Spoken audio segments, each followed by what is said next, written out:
And good afternoon to St Mary's Perivale. Thank you for joining us. You're here with a keen audience here in the church, ready to enjoy a wonderful cello and piano recital this afternoon. Our cellist is Luba Ulybysheva. Hope I've said that right. She's a wonderful cellist. I'm playing with James Kreiling, a wonderful pianist. Their program and their biogs are on the website. So if it's a slightly unusual program, lots of interesting pieces. So we'll be putting up captions in any case, but if you want to know more about them, you can find out on the website. Thank you very much for being with us, and I think we ought to start the concert. So can we have a big round of applause, please?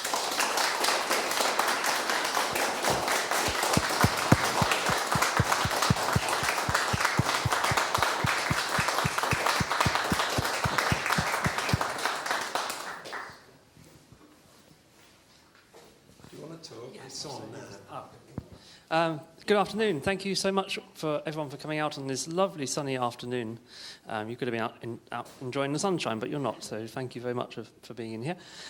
We have a varied programme for you this afternoon, and hopefully some pieces that you may not have heard before, or even some composers that you may not have come across before, but we hope you enjoy it nonetheless. I'm going to talk about two things at a time. So I'll talk about the Boulanger and the Debussy first, and just say a few words to give you an idea of what you're listening to. There's a sort of theme running throughout the whole recital, which all of these pieces were composed during or around the time of the First World War, with the exception of the Grechaninov, the last work, which was started during the First World War but wasn't completed until 1927. So the first three pieces by Nadia Boulanger. Nadia Boulanger was, I think, very, very important and well-respected teacher and musician and composer in the early 20th century. She had a sister, Lily Boulanger, who died tragically young, and Nadia devoted the rest of her life to her sister's memory and became a fine composer in her own right and a very, very well-remembered teacher. And these three pieces are extraordinary. I did not know them at all until Luba suggested that we play them, and I would urge anyone who likes them to explore more of her music, because I have done so, and I'm absolutely enamoured with particularly her piano trio, which I heard over the summer. These three pieces are very much in the sort of vein of Debussy and Ravel. The first piece is a sort of impressionistic, slightly hazy, but very, very colourful sort of song between the piano and cello. The second movement is very interesting, and it uses a mode all the way through. So a mode is a very early type of scale. It's what you find in Renaissance and medieval music. And it gives a piece like this a sort of sense of being very old when it isn't very old. Debussy in particular used a lot of this sort of these sorts of scales in his opera Pelléas and Mélisande. The last of the three pieces is a Spanish-inspired piece. You'll hear sort of strumming of guitars, flamenco sounds and dancing and rhythms and flamenco singing as well, but obviously on piano and cello. And then after that, we're going to play you one of the great cello sonatas of the repertoire, Debussy's cello sonata, written I think in 1915, if I remember rightly. Right, so just after the start of the war, and right near the end of Debussy's life. He wasn't terribly well towards the end of his life. And this is a very typical late Debussy piece. It's quite brief in what it says. And it's incredibly imaginative. It's in three movements. The first movement is quite sort of declamatory, I think, a reaction perhaps to what was happening at the time in Europe. The second movement is very whimsical. It's incredibly playful between the piano and cello. It doesn't settle on doing the same thing for very long. And the last movement is a very typical fast ending from Debussy, sort of brief, but a very, very strong and concise in what it says. So here are three pieces by Nadia Boulanger and Debussy's cello sonata.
Thank you very much. Just a brief word about the next two pieces. Frank Bridge, who was an English composer, but his music is very much inspired by the music of France, particularly composers such as Debussy and Ravel, and Fauré, in fact, as well. And this is just a short little piece. He wrote a lot more for piano and cello, including his great cello sonata, which is very much in the shadow of the Great War at that time. And these are just beautiful pieces, really wonderful. I hesitate to say late romantic. They're not really late romantic pieces. They're very much early 20th century pieces, but with a sort of, I think, a sense of the romantic still left in them. And then Rebecca Clarke, one piece by her called Epilogue. Rebecca Clarke studied with Ravel, and then she later emigrated to the US. But she was a prolific composer and wrote some wonderful, wonderful music, including what I think she's most famous for, which is her viola sonata, which is also transcribed for cello and piano. But many other pieces, including chamber music and orchestral works as well.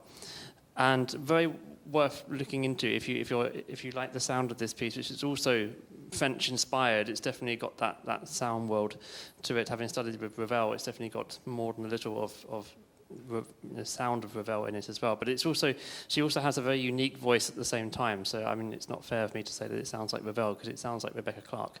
But you can't help but hear that connection in the music. But very, very beautiful music at the same time. A bit like the Nadia Boulanger, very imaginative use of harmonies and colours.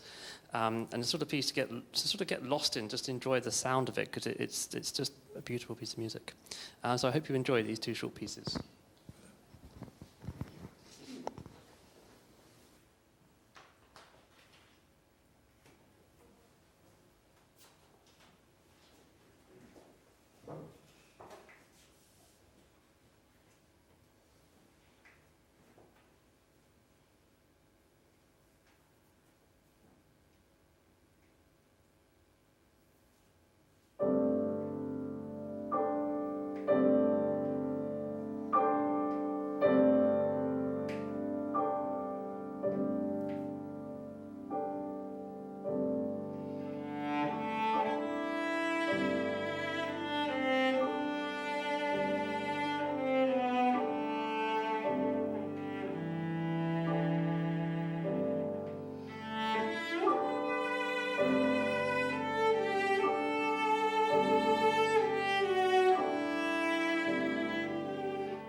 Thank you. Now we come to the last piece in our program, probably the biggest one, is the Sonata by a Russian composer, Alexander Grechaninov. Grechaninov is very well known in Russia. In fact, there are 2 music schools named after him and even a music competition for chamber music and piano. He's also very widely known in Europe and in the USA. However, unfortunately, he's not so well known in this country. He was born in 1864, and in fact, on Monday, this coming Monday, would have his 167th birthday, I think. We were trying to calculate early.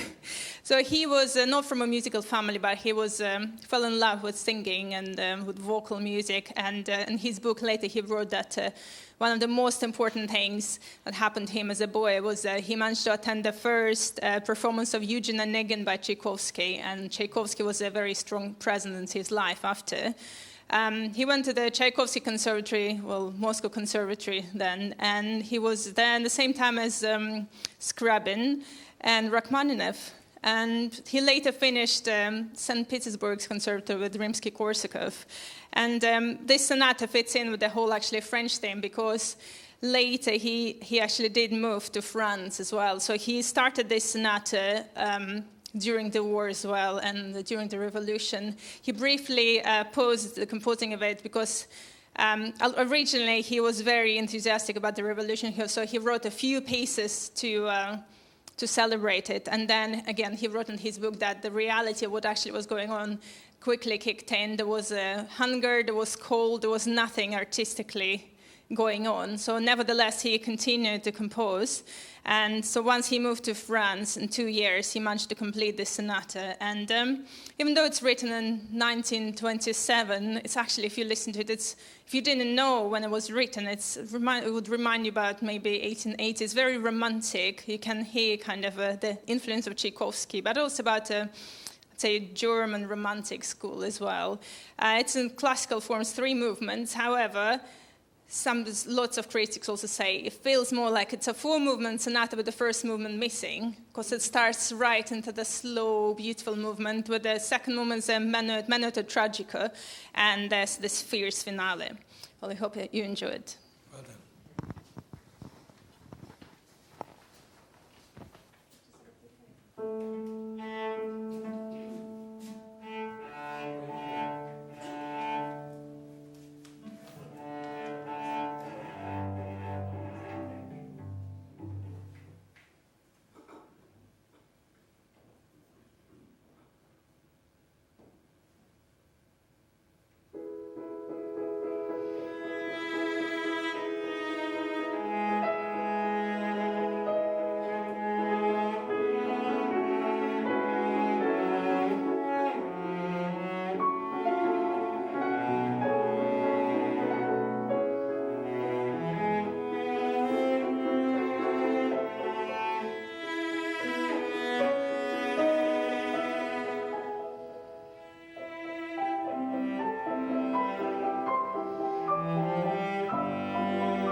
what a wonderful recital of unknown works apart from the Debussy Sonata. Most of us haven't heard at all, even of the composer, but it was all lovely fare and beautifully put over by two fantastic musicians. What a glorious sound from this wonderful cellist. I'm sure it's a nice cello, but it's the cellist that makes the sound. It was absolutely wonderful and very good piano playing and very tough parts. There was a terrific duo, and I hope if you've enjoyed that out there, you can show that in what you donate. Please go to our PayPal facility, because we always pay our musicians on principle. So please help us keep the show on the road. None of us get paid, so if your donations go straight to the musicians. So please do so. I'm very grateful this afternoon for Trust Boss up there doing the recording, for my dear wife Felicity doing the box office here, and thank you for watching from afar. The next concert is on Tuesday afternoon, where we have a wonderful duo, piano duet concert from Julian Jacobson and Mariko Brown. So see you then, and thank you for being with us. And thank you also for the rest of you here in the audience. It's been a fantastic afternoon. I hope you agree.